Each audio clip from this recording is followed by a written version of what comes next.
Student, मेरा नाम है निखिल बबलूकर। आज से हम इंजीनियरिंग ड्राइंग की सीरीज स्टार्ट करेंगे, जिसमें मैं कुछ आपको बेसिक चैप्टर पढ़ाऊंगा, जिसका यूज़ आपको IITM में डिप्लोमा इन इंजीनियरिंग में आपके कुछ बेसिक कंसेप्ट क्लियर करने के लिए होगा। ठीक है, तो सबसे पहले हम इंडेक्स देख लेते हैं।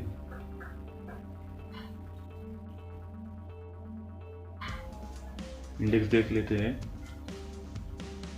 तो पहला चैप्टर हम पढ़ेंगे introduction and drawing instruments. Second chapter पढ़ेंगे हम लाइंस। तीसरा चैप्टर पढ़ेंगे हम ज्योमेट्रिकल कंस्ट्रक्शन, और बाद में पढ़ेंगे technical lettering and title block, बाद में डायमेंशनिंग, बाद में ज्योमेट्रिकल फिगर, फिर इंजीनियरिंग ड्राइंग रिप्रेजेंटेशन, फिर हम स्केल पढ़ेंगे, बाद में ज्योमेट्रिकल एंड सॉलिड फिगर, फिर ऑर्थोग्राफिक प्रोजेक्शन, फिर permanent fastener, rivet and welding, फिर screw thread and screw fastener, बाद में हम पढ़ेंगे ट्रेड ड्राइंग, फिर सिंबॉलिक रिप्रेजेंटेशन एंड फिर रीडिंग ऑफ ड्राइंग। ये जो ट्रेड ड्राइंग है, इसका यूज़ सिर्फ आइटम में बहुत अच्छी तरीके से हो सकता है। ठीक है, इनका पहला चैप्टर पढ़ेंगे जो है introduction and drawing instruments.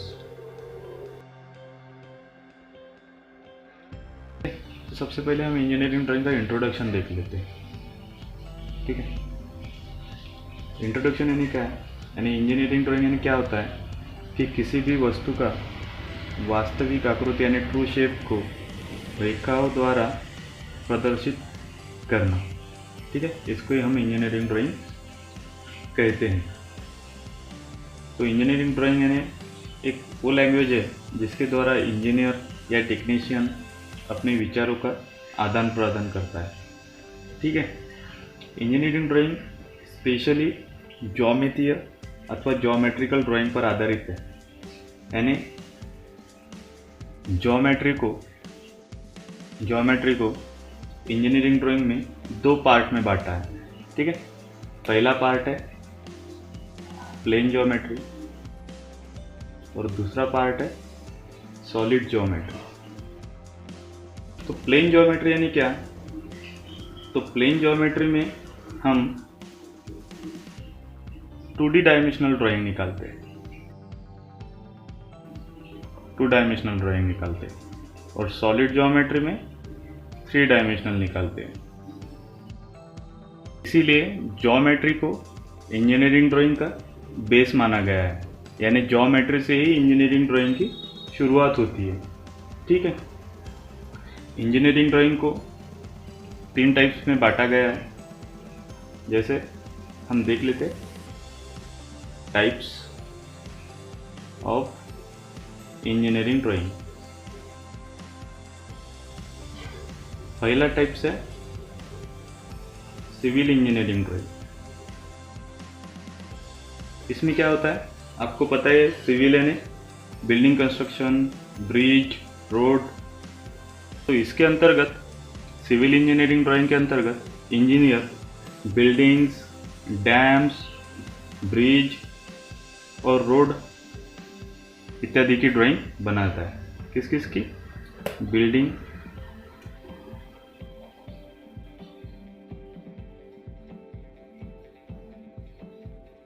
Dam, bridge,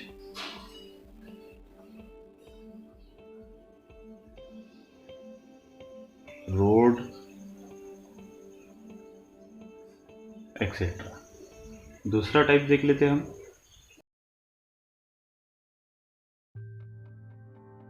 आपको पता है electrical and electronics engineering drawing, यानी हम समझ ही सकते हैं कि इसमें सर्किट डायग्राम, वायरिंग डायग्राम या ब्लॉक डायग्राम इत्यादि की डायग्राम बनेंगी। कौन सी? Circuit diagram, wiring diagram, block diagram etcetera. और फिर थर्ड टाइप है हमारा मैकेनिकल इंजीनियरिंग ड्राइंग। इसमें सभी प्रकार की मशीन के पार्ट्स, पाइप इत्यादि की ड्राइंग बनाई जाती है। किस किस चीज़ों की? Machines parts, pipe, etcetera. इसी के वजह से मैकेनिकल इंजीनियरिंग ड्राइंग को स्पेशली क्या बोला जाता है, मशीन्स ड्राइंग भी बोला जाता है। सो हम इस सीरीज़ में ऐसे बेसिक चैप्टर देखेंगे जो आपको टाइप्स ऑफ इंजीनियरिंग ड्राइंग के तीनों टाइप्स में काम आएंगे, यानी उपयोग होगा उसका। ठीक है, सो अभी आगे बढ़ते हैं हम ड्राइंग इंस्ट्रूमेंट्स की तरफ। कुछ ऐसे ड्राइंग इंस्ट्रूमेंट्स जो हमको इंजीनियरिंग ड्राइंग में बहुत यूज़ होंगे। ठीक है, कुछ इंपॉर्टेंट ड्राइंग इंस्ट्रूमेंट देख लेते हैं। List of drawing instruments. तो पहला है ड्राइंग बोर्ड, फिर टी स्क्वायर, फिर सेट स्क्वायर, फिर इंस्ट्रूमेंट बॉक्स। इंस्ट्रूमेंट बॉक्स में क्या क्या रहता है हमको, कंपास, डिवाइडर, एक्सेट्रा एक्सेट्रा। ठीक है, फिर प्रोटेक्टर, फिर फ्रेंच कर्व, फिर ड्राइंग पेंसिल, फिर रबर, कटर, कटर यानी जिसको हम शॉर्पनर भी बोलते हैं। ठीक है, फिर ड्राइंग पेपर, फिर स्केच बुक और ड्राफ्टिंग मशीन। ठीक, ये कुछ इंपॉर्टेंट इंस्ट्रूमेंट्स है जिसका हमको इंजीनियरिंग ड्राइंग में बहुत यूज होगा। ठीक है, सो इसके एप्लीकेशंस, इसको कैसे बनाते हैं कुछ देख लेते हैं। तो सबसे पहले हम देखेंगे ड्राइंग बोर्ड। ठीक है, आप नोट डाउन करें कि ये कैसे बनता है, इसकी साइज़ क्या क्या है। ठीक है, मैं आपको बताते जाऊंगा कि ड्राइंग बोर्ड कैसे बनता है वगैरह वगैरह। ठीक है, आप सिर्फ इसको नोट डाउन करिए ताकि आपको फ्यूचर में काम आ सके। ड्राइंग बोर्ड स्पेशली सूखी लकड़ी का बनाया जाता है। ठीक है, ड्राइंग बोर्ड पर ड्राइंग शीट या ड्राइंग पेपर या ट्रेसिंग पेपर आदि को रखकर हम ड्राइंग बना सकते हैं। ठीक है, तो इसको बनाने के लिए, ड्राइंग बोर्ड को बनाने के लिए 25 mm तक की सूखी लकड़ी का प्रयोग किया जाता है। सूखी लकड़ी की स्ट्रिप का प्रयोग किया जाता है। ठीक है, ये अच्छी तरीके से सूखी हुई और स्ट्रेट रहती है और नरम भी रहती है ताकि ड्राइंग शीट लगाते वक्त ड्राइंग बोर्ड में अच्छी तरीके से ड्राइंग पिन के सहायता से हम ड्राइंग शीट फिट कर सकें। ठीक है, ये 4 टाइप्स में हमको मिलते हैं। तो सबसे पहला है D0। इसकी साइज रहती है 1500 × 1000 × 25 mm। ठीक है, फिर है D1। ठीक है, इसकी साइज है 1000 × 700 × 25 mm। ठीक है, फिर है D2। इसकी साइज है 700 × 500 × 15 mm। ठीक है, फिर है D3। इसकी साइज है 500 × 350 100 × 15 mm। ठीक है, तो ये 4 टाइप्स में हमको ड्राइंग बोर्ड मिलते हैं। ठीक है, अभी अगले इंस्ट्रूमेंट्स की तरफ चलते हैं। आप नोट डाउन करिए। ठीक है, टी स्क्वायर। हमको टी स्क्वायर नाम देख के पता चलता है कि ये टी लेटर्स की तरह बना हुआ आता है। किस लेटर्स की तरह? टी लेटर्स की तरह बना हुआ होता है। ठीक है, ये भी अच्छी तरीके से सूखी हुई लकड़ी का बनाया जाता है। अभी तो मार्केट में प्लास्टिक या ट्रांसपेरेंट सेलुलोइड से भी बने हुए टी स्क्वायर यूज़ होते हैं। ठीक है, तो इसके जैसे ये टी साइज का रहता है तो इस पार्ट को हम बोलते हैं ब्लेड। बड़े वाले पार्ट को क्या बोलते हैं? ब्लेड। और ये छोटे वाले पार्ट को बोलते हैं हेड या स्टॉक। ठीक है, इसको ड्राइंग बोर्ड पे वर्किंग एज से मिला के ड्राइंग निकालने के लिए टी स्क्वायर का यूज होता है। ये भी हमको ड्राइंग बोर्ड की तरह 4 साइज में अवेलेबल है इंडियन स्टैंडर्ड के अनुसार। तो पहले देख लेते T0। इसकी साइज है 1500 mm। और टी स्क्वायर की साइज ब्लेड से ली जाती है। ओके, ब्लेड से ली जाती है। फिर T1 की साइज है 1000 mm, सॉरी मैं यहाँ पे mm लिखना भूल गया, ठीक है। फिर T2 इसकी साइज है 700 mm, और फिर T3 इसकी साइज है 500 mm। ओके,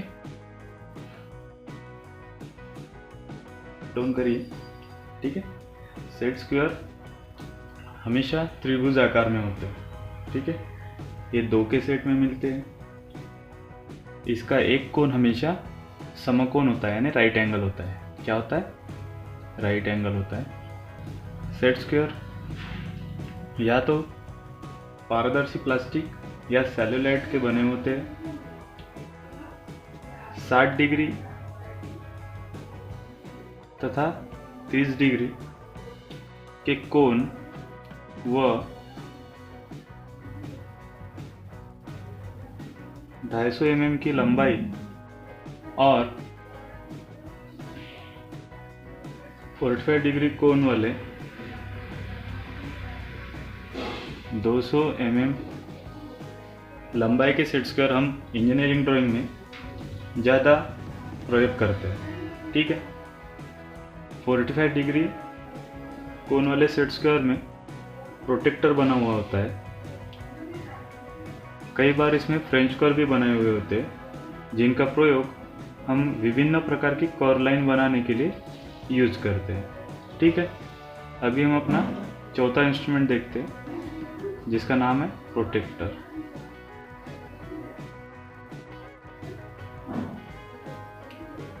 ठीक है, प्रोटेक्टर का उपयोग हम किस लिए करते हैं आपको पता ही है। किस लिए करते हैं? कोण बनाने के लिए या कोण मेजर करने के लिए।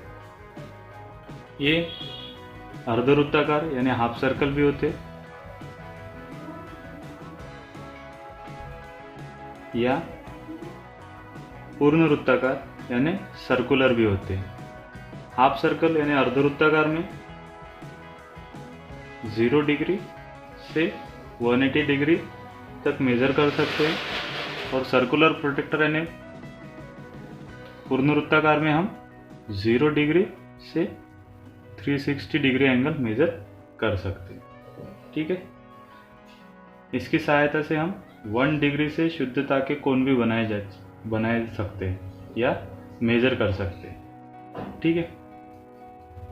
ये भी प्लास्टिक या सेल्यूलाइड के बने हुए होते हैं, ठीक है।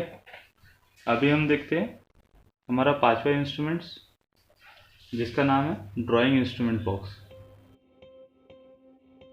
ड्राइंग इंस्ट्रूमेंट बॉक्स यानी आपको पता ही है, ड्राइंग बनाने के लिए या उसके उपयोग में होने वाले विभिन्न उपकरण हम एक बॉक्स में रखते हैं, उसको क्या बोलते हैं? ड्राइंग इंस्ट्रूमेंट बॉक्स बोलते हैं। बाद में देखते हैं हम अपना छठा इंस्ट्रूमेंट्स, जिसका नाम है फ्रेंच कर्व। इसका यूज़ हम कर्व लाइन या 2 पॉइंट को मिलाकर कर्व लाइन बनानी हो, इसके लिए हम फ्रेंच कर्व का यूज़ करते हैं, ठीक है। ये भी प्लास्टिक या ट्रांसपेरेंट सेल्यूलाइड के बने हुए होते हैं। फ्रेंच कर्व ट्रांसपेरेंट सेल्यूलाइड या प्लास्टिक के बने हुए होते हैं। अभी हम हमारा 7वां इंस्ट्रूमेंट देखते हैं, ड्राइंग पेंसिल। तो ड्राइंग पेंसिल का यूज़ इंजीनियरिंग ड्राइंग में बहुत इम्पोर्टेंट होता है, ठीक है। इसकी सहायता से हम ड्राइंग बनाती है। ये जो ड्राइंग पेंसिल है ये ज़्यादातर लकड़ी की बनी हुई होती है, और इसमें इसके बीच में एक लीड फंसी हुई होती है जो ग्रेफाइट की बनी हुई होती है, ठीक है। ये जो ड्राइंग पेंसिल है ये हेक्सागोन या सर्कुलर शेप में आपको मिलती है, लेकिन ज़्यादातर हम हेक्सागोनल शेप की बनी हुई ड्राइंग पेंसिल यूज़ करते हैं। क्यों? ताकि ये पकड़ने में हमारे अच्छी तरीके से सहायता कर सके, ठीक है। ये जो ड्राइंग पेंसिल के सिक्के यानी लीड है ये 0.3 mm, 0.5 5 mm, 0.7 mm और 0.9 mm में हमको मिलते हैं। ठीक है, ड्राइंग पेंसिल को उनके लीड के हार्डनेस व सॉफ्टनेस के अनुसार कई ग्रेडों में बांटा गया है। ठीक है, जैसे एच ग्रेड, HB ग्रेड। ठीक है, अभी हम देखते हैं हमारा नेक्स्ट टाइप देखते हैं। हम नेक्स्ट इंस्ट्रूमेंट देखते हैं, स्केल। ठीक है, स्केल का उपयोग हम किस लिए करते हैं? कोई भी मेजरमेंट लाइन आंकने के लिए या उस मेजरमेंट को ट्रांसफर करने के लिए। ठीक है, तो स्केल भी प्लास्टिक, ट्रांसपेरेंट सेलुलोइड या लकड़ी की बनी हुई मिलती है। ठीक है, वर्कशॉप में स्टेनलेस स्टील की बनी हुई होती है, आमतौर पर 150 mm,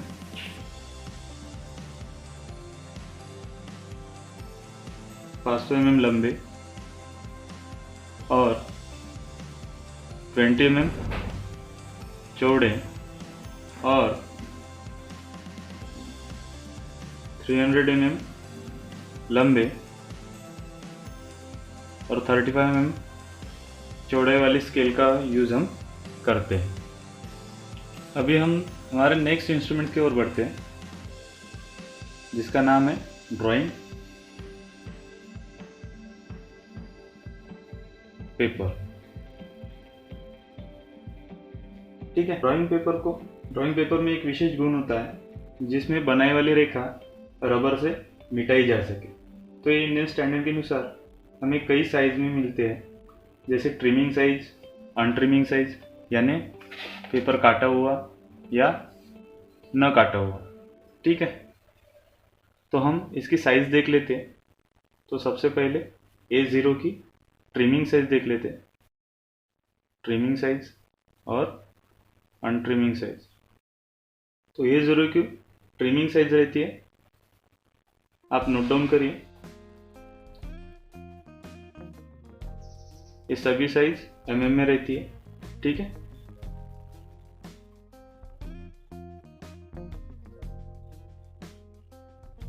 बाद में A1 इसकी है 594 इंटू 841 mm ट्रिमिंग साइज और अनट्रिमिंग साइज है 625 इंटू 880 mm। ठीक है, बाद में A2 इसकी साइज है 420 इंटू 594 mm ट्रिमिंग साइज और अनट्रिमिंग साइज है 450 इंटू 625 mm।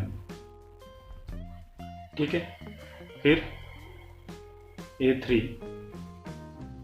इसकी ट्रिमिंग साइज है 210 इंटू 297 mm और अनट्रिमिंग साइज है 240 इंटू 330 mm।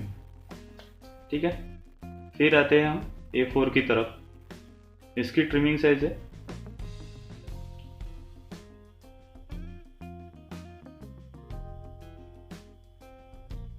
ये जो A3 की ट्रिमिंग साइज है यह है 297 इंटू 420। ठीक है, और इसकी अनट्रिमिंग साइज है 330 इंटू 450। ठीक है, फिर A4 की साइज है 210 mm इंटू 297 mm और इसकी अनट्रिमिंग साइज है 240 इंटू 330 mm। और सबसे हमारा लास्ट टाइप है A5। ठीक है, इसकी साइज है 148 इंटू 210 mm और अनट्रिमिंग साइज है 165 इंटू 240 mm। ठीक है, सो हम इंजीनियरिंग ड्राइंग में ज़्यादातर करके स्केच बुक A4 साइज की यूज़ करते हैं, जिसकी ट्रिमिंग साइज रहती है 210 इंटू 297 ठीक है, तो ये कुछ हमारे इम्पोर्टेंट ड्राइंग इंस्ट्रूमेंट्स हो गए। नेक्स्ट चैप्टर देखेंगे लाइंस, जिसका यूज़ हम इंजीनियरिंग ड्राइंग में कहाँ कहाँ कर सकते हैं और किस किस प्रकार की लाइंस है, ये हम अगले चैप्टर में पढ़ेंगे।